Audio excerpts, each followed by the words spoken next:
खूप दिवसानंतर चिंगूला बाहेर फिरायला नेलं असं का म्हणाले? ब्लॉग शेवटपर्यंत नक्की पहा. नमस्कार मंडळी, कसे आहात सर्व?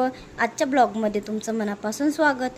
आज स्वयंपाकात खास बनवली होती शेवग्याच्या शेंगाची भाजी आणि गरम चपाती. स्वयंपाक झाला की लगेच भांडी घासून गॅस आणि किचन कट्टा स्वच्छ करून घेतला.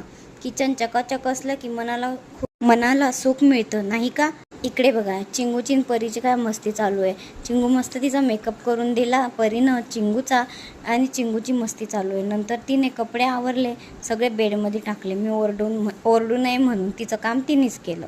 आमच्या इकडे उन्हात पाऊस पडला, म्हटलं तुमच्यासोबत बी शेअर करावं. पाऊस पाहिला आणि नंतर आम्ही गेलो फिरायला, म्हणजेच किराणा आणायला. चिंगू किती मस्त बसली आहे गाडीमध्ये. तिला अशी मजा येते किराणा आणायला, म्हणून म्हटलं सगळ्यांना घेऊन जावं. तेवढंच एन्जॉय पण होईल त्यांचं, आणि बाहेर जरा पायसुद्धा मोकळे होतील. घरात बसून बसून बोर होतात दोघी पण. मग काय, घरी आलो लगेच. नंतर घरी आलं की सगळ्यात पहिलं सामान काढलं आणि सगळं सामान वेळेवर जागेवर लावलं, नाहीतर पसारा तसाच राहतो. असा होता माझा आजचा दिवस, छोटासा पण छान दिवस. तुम्हाला आजचा व्हिडिओ कसा वाटला कमेंट्समध्ये नक्की सांगा. व्हिडिओ आवडला तर लाईक करा आणि आपल्या चॅनलला सबस्क्राईब करायला विसरू नका. चला तर भेटूया पुढच्या ब्लॉगमध्ये. तोपर्यंत धन्यवाद.